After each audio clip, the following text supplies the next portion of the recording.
Moi, quand j'étais petite, j'ai rêvé tout de suite de faire ingénieur, ou en tout cas travailler dans le numérique. Dans les années 80, 84, c'est là où j'ai passé mon bac. Et 6 ans après, je sortais de Télécom Paris, en 1990.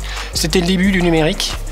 Les premiers ordinateurs étaient là et j'ai appris les codes, les premiers codes qui étaient à disposition du grand public, et j'ai adoré ça. Sur ce sujet-là, je peux exprimer quelque chose qui est un peu extraordinaire, en tout cas qui n'est pas banal.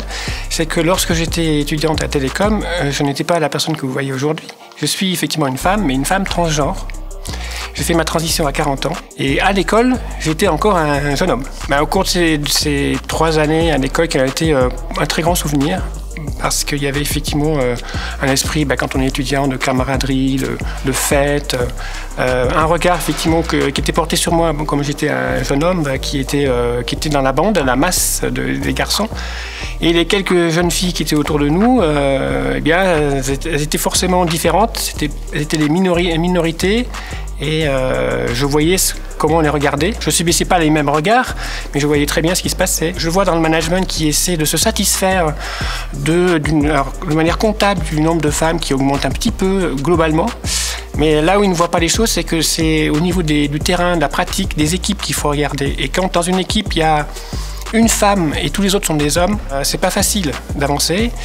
Il faut se battre tout le temps. On est toujours l'exception parmi le groupe de garçons. Dans l'imaginaire, j'adore, en plus ça va parler beaucoup, un personnage de roman qui est dans Millennium de Stieg Larsson, qui s'appelle Lisbeth Salander. C'est une jeune femme qui est meilleure que toutes ses collègues, même dans le numérique. Joan Clark. C'est une femme qui a aidé Alan Turing à travailler sur les premiers codes pour déchiffrer la machine Enigma. Elle a aidé vraiment. Et Alan Turing, bien sûr, qui est un homme, mais qui est un homme homosexuel, dont on a invisibilisé son homosexualité, parce que c'était aussi...